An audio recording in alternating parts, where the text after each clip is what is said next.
Hey everybody, and welcome back to the last episode, part 4 of the control panel series. I know for some of you who aren't interested in control panels, this might seem to be a little bit drawn out, but it is what it is. And you hook up these control panels, you got to do what you got to do. So this is the YouTube channel that's dedicated to the development and construction of the Lake Erie and North Shore Railroad. Again, welcome to episode 14. And we're going to take you under the layout and show you the wiring under the layout. We're going to hook up a Digitrax UP5, which is the unit that allows you to hook in your controller to the system.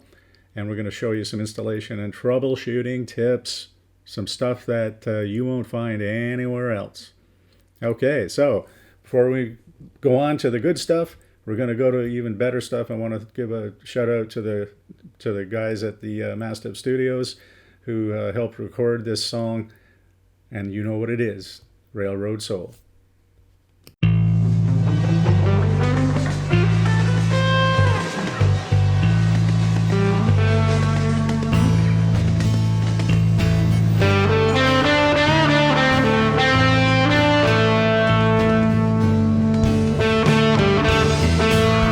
the mountains across the prairies to the sea,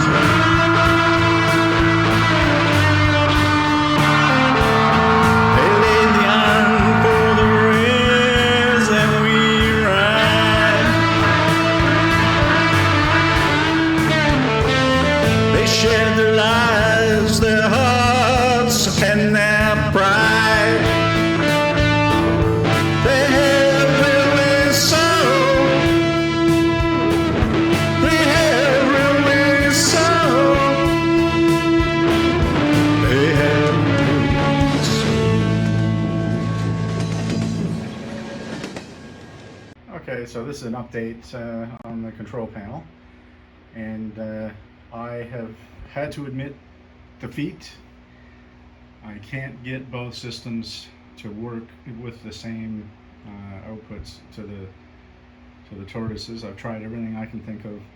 It's something to do with the wiring, I think, in the DCC system stationary decoders that doesn't let normal DC current work with them. I think what would happen, I would hook them both up. I'd click the switch over here to control between the two, which I thought would work, and it doesn't. It just, for some reason, the DCC system will leak current or something into the switches, which then causes a short and the whole thing doesn't work. So I've taken those all out, and I'm just going with the switches on this control panel, and I do have some of them hooked up, and I'm installing the tortoises just to see how it works. Now I will take you through an installation in a different video, but I just wanted to update you on this. It was very frustrating. It took a lot of time. No place can I find this anywhere. YouTube, internet, instructions from Digitrax, nowhere can I find this. So if anybody has any ideas or knows how to do this, can you please let me know. Now I know there are some systems. I know that Rob has one on his. He has a different system that allows him to switch between the manual and the remote control systems. But that, I don't know that system. I'm not familiar with it. I have Digitrax, and it doesn't seem to work with Digitrax. So if anybody has any ideas, let me know. But as far as I can figure out, and there's probably a lot more smart people out there than me about this, but I can't make it work. So I've just decided to not be paralysis by analysis and stop moving ahead. So I've just gone ahead and wired them all. Well, I'm starting to wire them all just for the switches. Okay, I'm going to take you underneath the layout and back behind the panel. I'll show you what's happening down there just for an update. So hang in there. I'll be right back. Now I'm not sure how, we're underneath the layout now. This is behind the control panel. So if I get up closer, you can see these switches. okay, that are there, and the wiring coming from the switches. Okay, that's the Digitrax connecting unit for the remote control. Is not hooked up yet. I'll just back off a bit. Now you can see these are where the tortoises are hooking in. And I'm using the Cat5 cables. Now none of these are secured yet, they're not hooked up. But when I'm done, they'll all be grouped nice and tight together. And as you can see down the layout, you can see where we have put in some tortoises, the wiring to the tortoises, with the wiring going to the turnouts, to the frogs of the turnouts. And you know, miraculously these have all lined up so far. Okay, so you can see all the wiring down there. I have a string of lights put up so I can see. That's a very useful thing to do. It's also very cheap lighting. Okay, so that's just an update on what we're doing. I'm going to install some more of these tortoises, get them hooked into the panel, and then when I get some of these hooked in, I'll take you out front and I'll show you how they all work. Okay, so stay with us, we're still moving on. Hello, an update on the third control panel now. So I've got this third control panel. The plexiglass is cut. I've got the pattern on the other side. It's turned around now because I'm installing the switches. Okay, so all the switches are installed for the third panel. And now I need to wire them. These green pegs, okay, are indicating switches that I am actually going to have controlled by the Digitrax DCC system.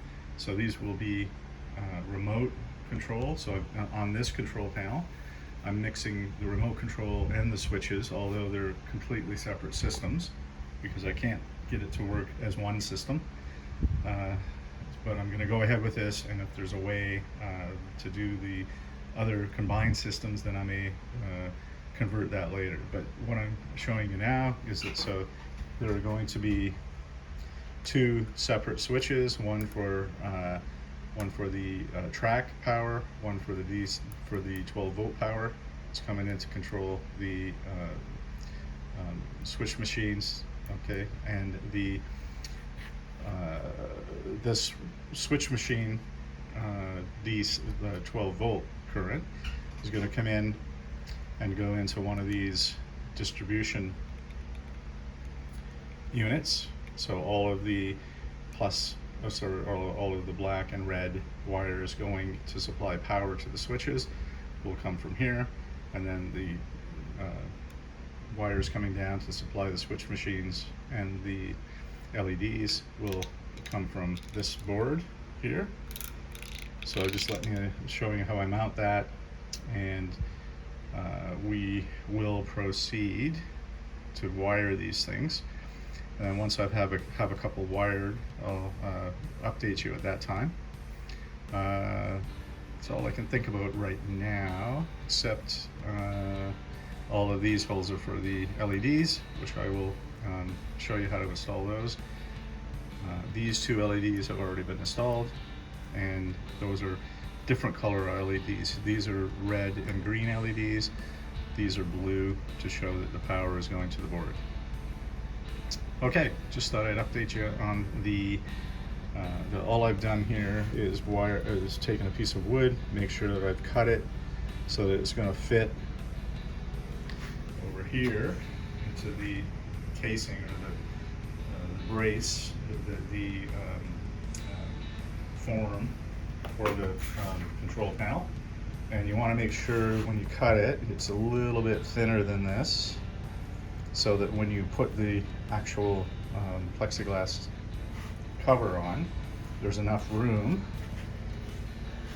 sorry for the spin, there's enough room for these switches to have a space in there. So this board is actually a bit thinner than the base on the frame.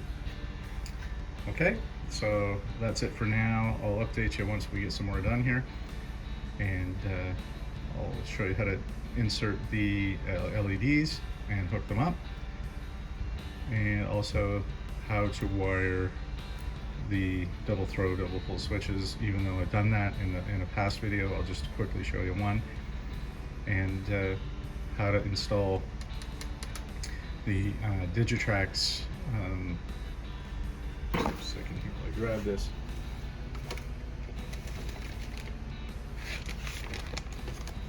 It's the Digitrax UP5 LocoNet universal panel. It comes in a sort of, there is some assembly required here, so I'll show you how to do that when we go to put that in.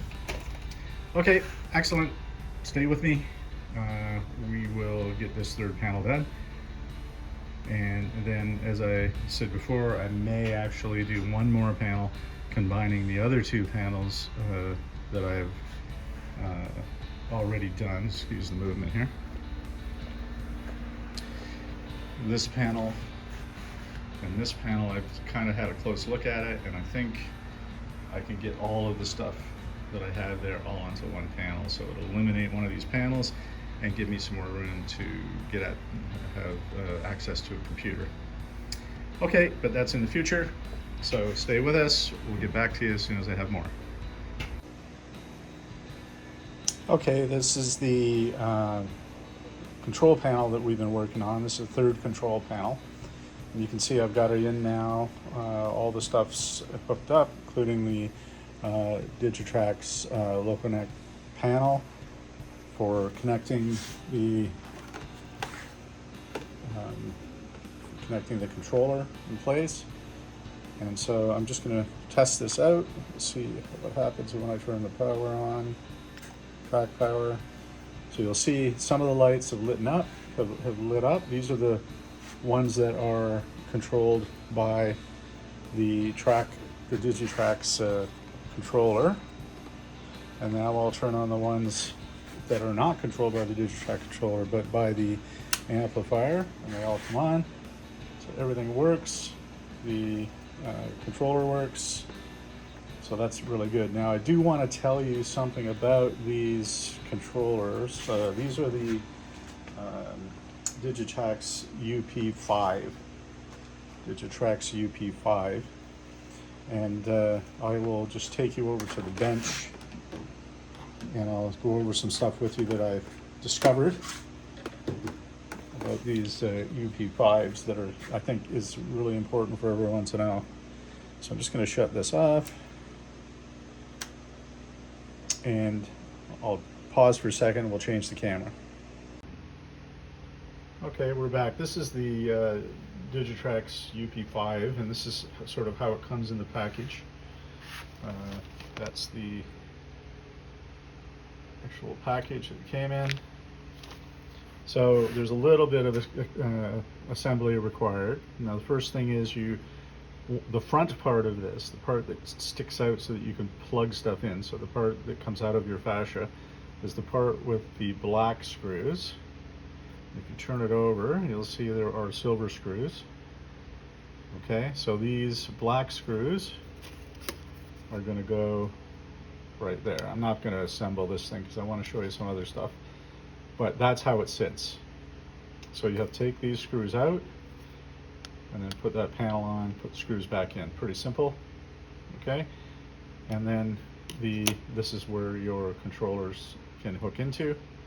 Now on the back, and this is the part that I want to show you, when you are installing these, especially in control panels where you have the front that comes off and goes on, you have to make sure that once you have plugged in, this plug would be coming from your command station or another one of these UP5s that you're daisy chaining into the system. You have to make sure that when you're installing these, so if this is the back portion or the back wood, there cannot be any pressure on this connector. So you see, I know this because I just made this mistake with my control panel. I measured the space from simply here to here, and I forgot that there's going to be a plug in, and that plug takes quite a bit of space, you can see, and if there's too much pressure on this, it won't work. And I didn't know that, so my assumption was, because I hooked it all up and it wouldn't work, and I thought it was my cables. So I went and remade the cables and it still wouldn't work, and it was just kind of by chance when I put the cable, when I put the control panel front back on, I just noticed there was a bit of tension on it, and I tried to find out where the tension was coming from, and it was from here. So when you're building and making room and doing the measurements for your control panels, make sure you leave room so that this area of the wire, so it can go like this, fine, but it can't have pressure on this for some reason.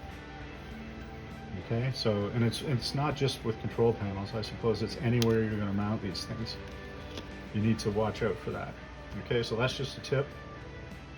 Took me, I don't know, 20 minutes, half an hour to figure out that it wasn't the cables and it was something else. So, you know, that's half an hour I could have been doing some other stuff. So hopefully now you'll avoid this. You'll avoid this and not have that problem. But if you do have that problem, you'll know where to look. Okay, so that kind of wraps up our control panel section or segment episode. I hope you enjoyed it. I know it was a long one, but hopefully it was worthwhile. And there will be another control panel episode later on, because I am going to do another, I'm going to convert my old control panels over. So that'll be another control panel episode if you're interested to, so pay attention for that. And until then, until we see you next time, stay safe. Thanks for watching. Really do appreciate it. And I hope that people are getting some good information. Okay, talk to you soon.